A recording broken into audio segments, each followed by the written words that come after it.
All right, so today we're just taking a little detour from catching up on the older buffs because Paris got a buff today. This is gonna be like super short because we're definitely not going into like base attack compared to like higher tier characters. So let's just get through this buff, and yeah, I had to stop streaming because it was too goddamn hot to the point that my internet for my PCs actually cut out. Like stream was literally dropping to zero across everything. I couldn't even play FGO, so I want to get to streaming as quickly as possible. So Paris, the boy that started the Trojan War, and Apollo over here is the sheep. Uh, yeah, 2-star. So stats are going to be a lot lower. But I mean, at 120, it's close to a 5-star. That's not great considering how many grails you use, but there are people that are interested in Shotas. They can have the Shota. MP charge 0.343% with honestly decent hit counts. Like he's not like a day one servant. He actually came out like fairly late. But yeah, no, he's still not gonna be like functioning like what's a good comparison? He's not gonna be like a Sugitani. No, Sugitani is actually like the best example. He's gonna rely so much on his own buffs rather than having like base stats carry him. And the thing with Sugitani is like you upping Sugitani's stats upgrades so much other stuff. Well, him, it's mostly MP. Uh, yeah, neutral balance. So he has this CE. Hoping we get the balance CE eventually. Hoping for my birthday. Wait, no, it would be September, not August. Unfortunate. Uh, yeah, hit counts not terrible, but they're not great. It's done with the intention that you are going to be critting on these cards. Not that it's just regular face card damage. Because again, Archer, they're supposed to be critting. Uh, I am now doing monthly $5 giveaways as a way to give back to my channel. I recently hit 500 subs and I want to keep giving back to the people that support me. All you have to do is comment on one of my videos during the month. Doesn't even have to be a video I make that month, and you are entered to win. 5 people can win every month with 1 win per person per month. Only 1 comment is counted as an entry every month. I will send you the prize in a way that works for both of us. Thank you for watching. Now let's get back to the video. Right, moving on. So this is the buff. Before, just a 1 attack, 1 turn evasion. Reduces enemies' crit attack chance for 1 turn. Removes their buffs. And if you remove the buffs, you put on a debuff. And it's for super effective on his MP. So that was super situational. Because in farming, you would never get that off. Because you're not letting them get time to put buffs on. And in a challenge quest, you have far better options than Paris. So, how'd they buff it? 20% quick up, and then gave him the ability to get this debuff by critting. That's it. Oh yeah, and a 20-star bomb. But that's more than enough. I compare this buff to Charlemagne's buff that we just recently got from his White Day event, where when he crits, he gets stacks for his super effective, when before he would only get them if he took damage. Something like this just like always makes a character feel so much better, and honestly, this is the best kind of buff he could have gotten over literally everything. Like we've seen a lot of 30 battery buffs come out constantly.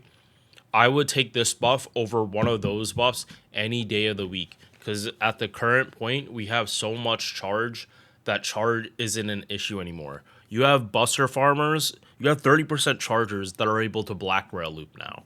You have people that don't have charge able to actually buster farm now, and I think some of them don't even need K-scope anymore. So we're truly at the point where The battery is just to make it easier to use. Raw damage is going to start it like, and if you haven't noticed it already, raw damage super effective is gonna start taking over what characters really shine. Uh, but that also makes it so they can't shine all the time. It fixes a problem with gacha games where what's the point of getting a new character if all of them do the same thing? Well, if all of them do similar things, each one's going to have an instance where they're going to do better than any other. It does incentivize people to get more characters and not to just use the same characters they had uh, since year 6 with Coin Sky and Oberon. Like the level of power has gotten just so much more. It definitely was like Summer Ibuki and Cuckoo that started this trend because those two were so much stronger in comparison to their competition. They literally raised the bar up. And as long as those two, like, I love Summer Ibuki, but I still don't think she should be getting a buff anytime soon. I enjoy Cuckoo. She's going to be Grand Foreigner, but at the same time, I don't want her to be getting a buff that's some stupid shit. Like give her an MP buff when she doesn't need an MP buff. All right, second skill, attack up 40% for 1 turn, 20% defense for 3 turns, and then debuff res 50% for 3 turns. This combined with the magic resist, he has 67.5% debuff res. So essentially, it's a 2 in 3 chance that he just flat out resists debuffs. You only have a 1 in 3 chance of actually landing shit on Paris when he has his skill up. This is literally, he gets Goddess Essence plus Magic Resist combo. Now, that's not super OP. It could have been debuff immunity.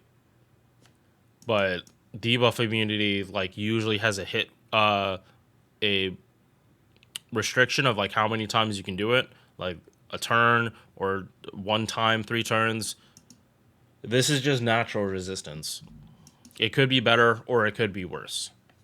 It really just depends on the type of fight you're doing.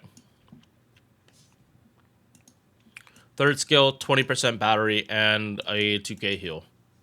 So this skill, kind of weak battery and low healing, but low cooldown. So if they decide to buff this, they would just make it 30. And I don't know, star weight.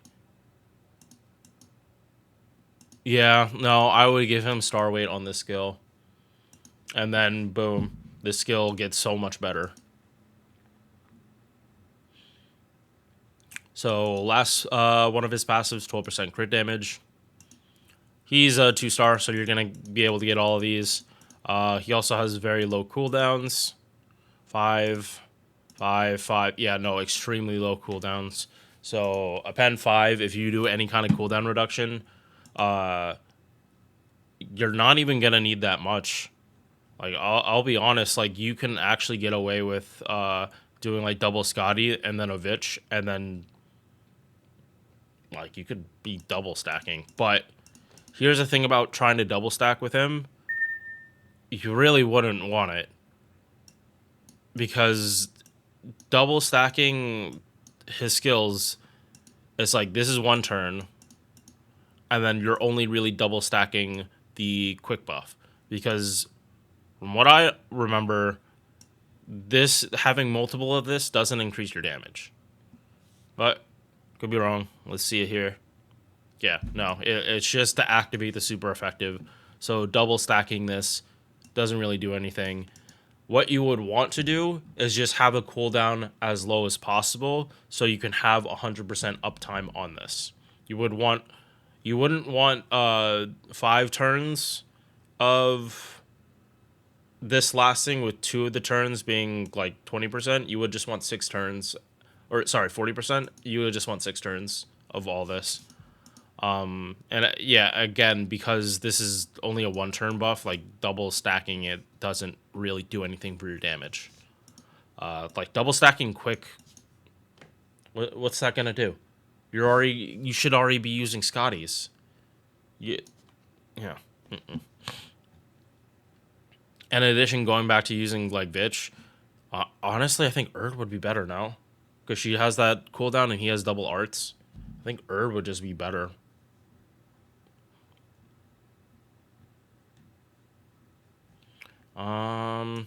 Yeah, but going back to the MP, 5-hit single target and Invul Pierce. So, because he strips buffs, like, does he need this? Yes, because there are many cases where you have unremovable dodge or unremovable invul, and that's where invul pierce comes in. Having buff strip and then this just makes it so the enemies usually cannot hide behind you unless it's solemn defense or anything else. But far and few between. I'm not sure if you'd even be using Paris in the first place. So, bond CE, 10% quick, and then 15% bond points. That's it. Yep, for the party. For the party, gotta say that. And yeah, small buff, but one that really helps him out for all the Shota enjoyers, because unfortunately, I do know it's not zero. There's definitely people that enjoy the Shotas. It's just not me. No, no, thank you. I'm not Musashi. All right, I'll see you guys in the next one. Peace. Oh, gotta replug this. Oh, oh my god. I'm sorry, chat. I swear I'm not trying to pad this video. God damn it. Thank you. All right, peace. Thank you for making it to the end of this video. If you enjoyed, drop a like or sub. Hope to see you in the next one. Peace.